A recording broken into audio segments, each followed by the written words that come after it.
Assalamualaikum warahmatullahi wabarakatuh. Perkenalkan kami dari kelompok YouTube Tugas Fisika bersama Ibu Alvin di kelas 11 F5.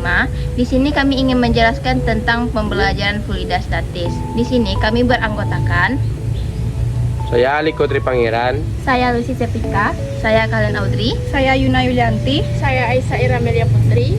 Nah, di sini kami kekurangan satu anggota yaitu Muhammad Dafa. Selamat menyaksikan.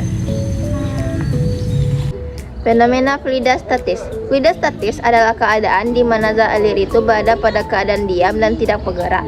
Contoh simpelnya adalah ketika air yang kita letakkan dalam satu wadah. Fenomena fluida statis ini dapat kita temukan ketika terjadinya perubahan tekanan air pada suatu kedalaman sehingga menyebabkan perubahan pada tekanan atmosfernya. Beberapa contoh fluida statis ini adalah pompa hidrolik, dongkrak hidrolik, rem hidrolik, dan kapal selam. Tegangan permukaan. Tegangan permukaan adalah gaya atau tarikan ke bawah yang menyebabkan permukaan cairan itu menjadi kontraksi dan benda dalam keadaan tegang. Hal ini disebabkan karena adanya gaya tarik-menarik antar partikel yang cenderung memperkecil luas permukaan. Fenomena ini terjadi ketika adanya zat cair yang bersentuhan dengan fase lain seperti zat padat yang cenderung untuk memperkecil sekecil mungkin luas permukaan. Hal ini dapat kita lihat seperti lembaran elastis yang condong ke bawah. Kemudian ada beberapa faktor yang dapat menyebabkan atau mempengaruhi tegangan permukaan, yaitu pertama suhu. Jika suhu dinaikkan, maka tegangan permukaan akan mengalami penurunan. Kemudian yang kedua yaitu zat pelarut. Apabila ditambahkan zat pelarut ke dalam cairan, maka akan meningkatkan viskositas cairan dan tegangan permukaan menjadi semakin besar. Kemudian yang ketiga yaitu luas permukaan.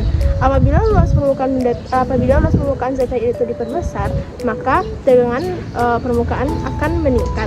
Kemudian ada beberapa contoh penerapan tegangan permukaan ini dalam kehidupan sehari-hari, yaitu pertama serangga yang mengapung di atas air. Jika kita lihat serangga seperti laba-laba, nyamuk akan mengapung di atas air dan tidak tenggelam dan bisa berjalan secara leluasa di atas permukaan air. Yang kedua yaitu silet yang mengapung. Apabila kita letakkan silet perlahan-lahan di atas permukaan air, silet tersebut akan mengapung di atas permukaan air. Baiklah, hanya itu materi tentang tegangan permukaan yang dapat saya sampaikan.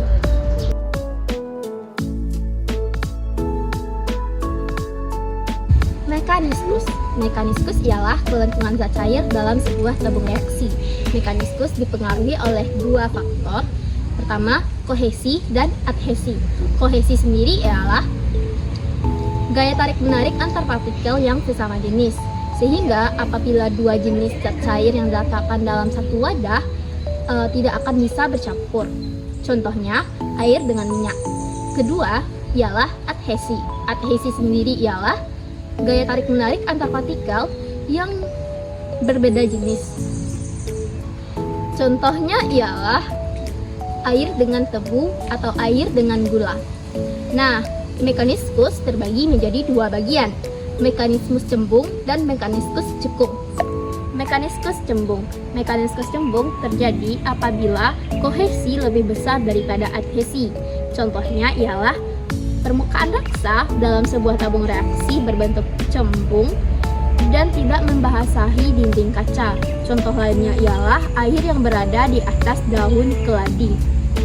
Kedua, mekaniskus cekung. Mekaniskus cekung terjadi apabila adhesi lebih besar daripada kohesi.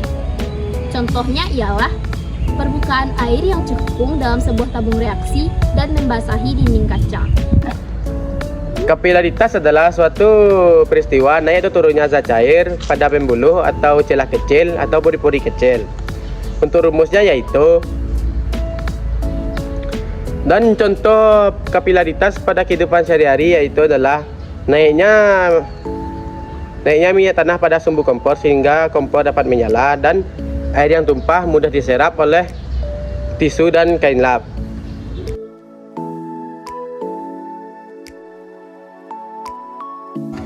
Fisikositas atau disebut dengan kekentalan adalah tingkat ketahanan terhadap tegangan yang diterima. Fisikositas disebabkan karena terjadinya adanya gaya kohesi antar partikel fluida. Gaya kohesi adalah gaya antar partikel sejenis. Apabila viskositasnya tinggi, maka semakin lama gerakan dalam suatu benda. Apabila semakin rendah viskositasnya, maka semakin cepat pula suatu gerakan dalam fluida. Bagaimanakah penerapan fisikositas dalam kehidupan sehari-hari? Contohnya, apabila kita memasukkan kelereng ke dalam zat air dan zat oli, manakah yang lebih mempercepat kelereng masuk ke dangkal bawah? Pasti air, bukan? 3 faktor yang mempengaruhi viskositas, yaitu yang pertama adalah suhu. Suhu berbanding terbalik dengan viskositas. Apabila suhu semakin tinggi, maka semakin rendah viskositasnya. Contoh penerapannya yaitu apabila oli dibakar, maka ia akan mencair.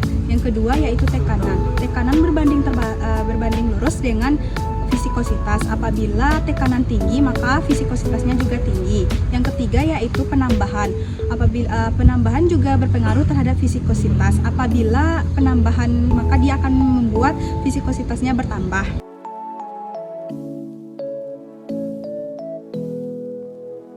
Baiklah, sekian dari video kami. Diharapkan teman-teman semua mengerti dengan penjelasan kami. Jika ada kurang dan salah, mohon dimaafkan.